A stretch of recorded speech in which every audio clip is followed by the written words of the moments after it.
Laguna y monte. El Amamul Mapú. Monte y laguna. El agua llama a detenerse antes de continuar la marcha. Escuchar ese murmullo.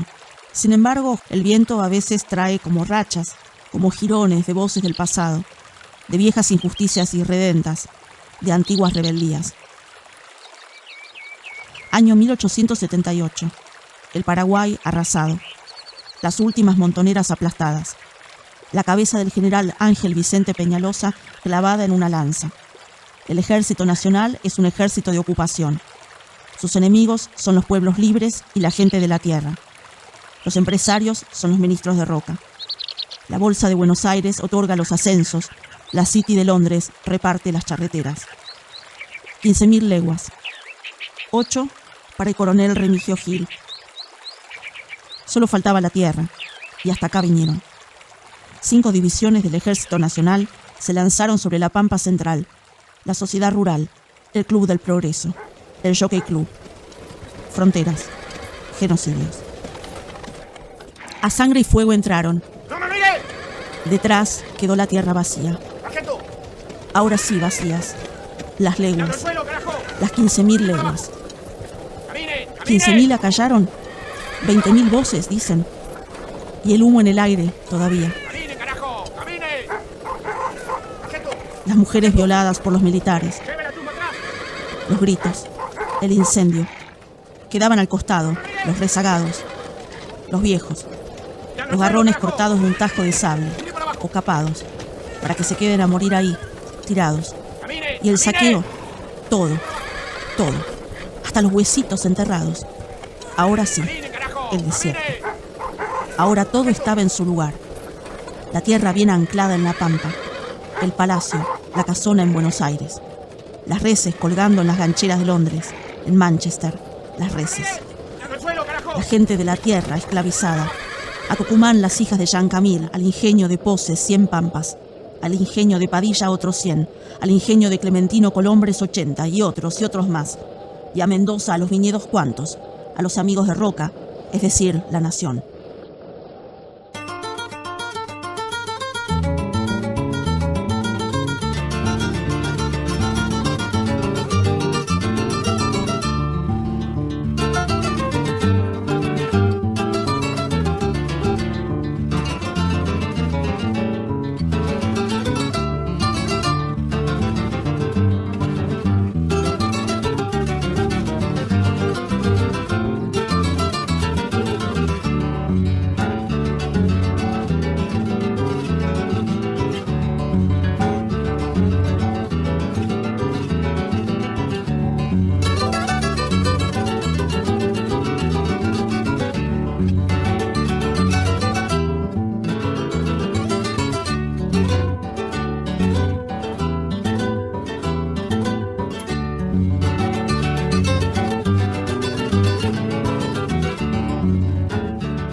Mariano Rosas era un indígena ranquerino, nacido a mediados del siglo XIX, allá por 1850, en la Pampa Central, de la familia cacical, digamos, del clan de su homónimo, el cacique Mariano Rosas, el gran paisano ranquel, que vivió y murió en Leucó, y que sus restos fueron profanados por orden del coronel Racedo y enviados a la colección particular de cráneos de Estanislao Ceballos. Toma el nombre de su padrino, seguramente fue apadrinado por esas reglas muy rigurosamente observadas dentro de la conformación clánica de la organización social, familiar de los ranqueles, donde el padrino se comprometía a velar por ese niño, y esto era una institución muy importante en la vida de la criatura. Don Mariano Rosas había sido en 1878 captivado por el Ejército Nacional cuando penetra la Pampa, con ribetes heroicos. Hay relatos que volean el caballo a su compañero que iba galopando a la par, y entonces él para el suyo, lo sube a grupas a su compañero, y bueno, se adelanta un soldado de la turba que lo seguía y le volea el pingo que se les cansó, y caen los dos prisioneros junto con otro grupo. Son llevados prisioneros, son remitidos en aquellos arreos humanos que se hacían hacia los centros predeterminados de detención. Mi amigo Palacios. Le envío una china para su señora madre. No he podido conseguir otra, por eso no le mando la prometida a su señora. Disculpe a su afectísimo servidor y amigo, Julio Argentino Roca. 3 de abril de 1879. Terminan en la ciudad de Buenos Aires, hacinados en un cuartel militar en calidad de prisioneros. Cuando justamente hay que hacer nuevas remontas para cubrir los baches dejados por bajas en los diferentes regimientos, batallones, militares, o hasta en grupos de la policía de Buenos Aires, hasta en grupos de bomberos. Y se comienza a llenar esos claros en los diversos cuerpos de línea con indios prisioneros. Se hacía la correspondiente repartija de chinitos y de chinas indígenas, incluso con aviso en los diarios, que daba día, fecha y hora y el atrio de tal iglesia, que se iban a distribuir para el servicio doméstico, mujeres y niños indígenas. Un determinado día de 1878 son llevados a la iglesia del Pilar y son bautizados. He tenido oportunidad de ver los libros de registro de aquel día de bautizo, y donde figura el bautismo de Mariano Rosas, hijo de Cayupín, de 28 años, natural de La Pampa, y ahí termina, en esos 2 renglones se resume toda una historia trágica de un pueblo y también en lo individual, ¿no? Bueno, y también algunos otros nombres ligados a su grupo. Todos estaban revistando como soldados. Pero lo que impacta es que ahí consta la pérdida de dioses tutelares, de patria, de familia, y se exhibe en toda su grandeza el calado de la tragedia indígena en el perfil de este nuevo Estado nacional que eligió como acto de creación un baño de sangre y de violencia con los hijos de la Pampa.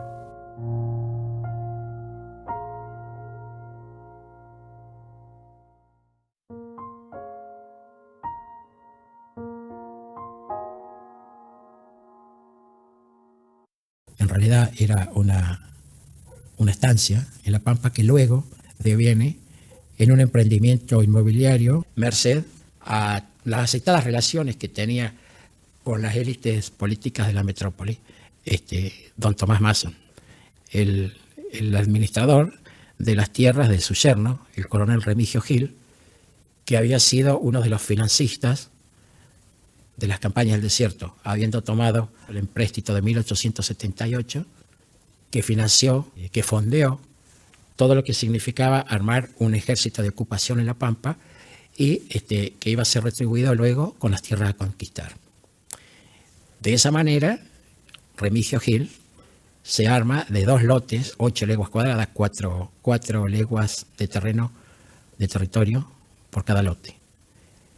Y poniéndole valor a esas tierras, en 1885 decide iniciar un emprendimiento agropecuario, una estancia que se llamó La Malvina.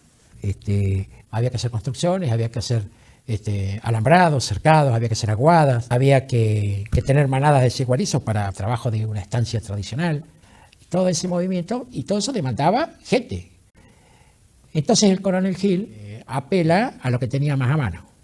Detecto nombres, personas, individuos, con nombre y apellido en el registro de bautismo ya siendo adultos, y después los encuentro ya en la estancia de La Malvina.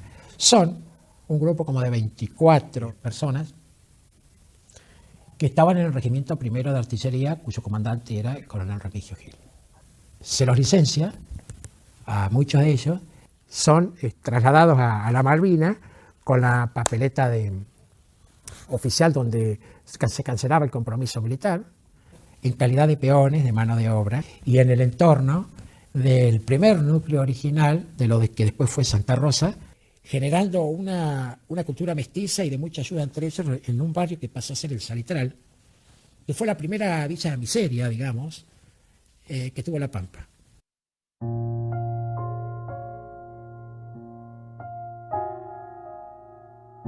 En Santa Rosa comienzan a llegar por otras vías y en otros momentos, más o menos en el lustro siguiente, determinadas personas que, pasada la ráfaga y la tormenta, así el vendaval que los desparramó, luego lentamente comenzó, ya en la diáspora total, en la desunión, comenzó toda una tarea de búsqueda que esto hay que rescatar, ese mundo frágil pero propio que les quedó a los indios prisioneros, aún así buscaron los mecanismos para conectarse nuevamente y para tratar de reagruparse, observando aquella vieja y lejana conexión clánica que nos unía.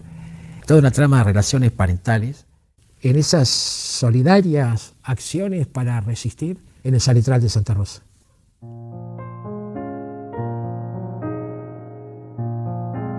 El Salitral, la laguna, era un lugar especial, plebeyo al 100%, la pobreza era impactante, donde había también mucha población de origen indígena, ¿no? Pero era un lugar que esa cultura semiurbana, digamos, donde estaba la casita, el caballo, pero también estaba el carrito y también estaba una huerta y alguna despensa o boliche, en verano chapoteando en la laguna, o luego en esos playones haciendo interminables jornadas de fútbol. Y en las cercanías de la laguna, pero ya fuera del recinto del Salitral, ya en lo que era el pueblo, una cancha de paleta, que le decían, se la conocían como la canchita de los malandras. Estaba también un patio embaldosado donde se hacían bailes que solían ser borrascosos, ¿no?, a la terminación. Y los domingos, encubiertos de la mirada y la vigilancia atenta de la policía, acudían todos los galleros con sus gallitos de riña a un reñidero donde se apostaba fuerte. Bueno, esto es asociado con el primer peronismo, que crea una serie de posibilidades, ¿no?, en este sentido. Entonces el Club Argentino, muy cerquita del Salitral, el Club Fortín, donde se hacía boxeo. Bueno, eso era el Salitral, era donde realmente muchos desposeídos estaban viviendo. No se los veía, la sociedad santarroceña en gran parte no se los veía, pero estaban. Y bueno, luego el peregrinar todas las mañanas de la gente del Salitral en busca de su trabajo, las mujeres que planchaban la ropa o que lavaban ropa en las casas de familias del centro, los chicos con su cajoncito de lustrabotas que se paraban en las confiterías del centro de lustrabotas, o a trabajar en las incipientes fábricas, son las panaderías, en los talleres, a trabajar de aprendices. El Salitral. Junto a esas aguas quietas crecieron dos mundos. Esos dos mundos estaban ordenados por una ley, por un mandato, por una prohibición. Esos dos mundos no debían tocarse jamás. Esa ley no fue escrita por doctores. Esa ley fue escrita primero sobre los cuerpos y refrendada después por los notarios de don Tomás, por los escribas del coronel. Esa ley disponía que el olvido sepultaría para siempre a nuestra gente. A los otros los esperaba el progreso, la tierra, zona, lote, fracción, sello, firma al pie. Por ante mí pasó. Este territorio lleno de cristales y reflejos alguna vez fue zona de pasaje, frontera. Estábamos, pero en la oscuridad. Las miradas de los otros pasaban a través de nosotros, como si fuéramos sombras de otras sombras. El Salitral, la nación que nos había arrasado, ahora nos abría una ventana. Lugares desde donde asomarse a los otros. Otras maneras, quizá más amables, de la desigualdad. Una ventana a esos lugares donde olvidar de dónde venimos, olvidar quiénes somos, olvidar las marcas de los cuerpos, la lengua de la tierra, no escuchar más las piedritas que nos hablan, los antiguos, los susurros del viento, como si fuera posible.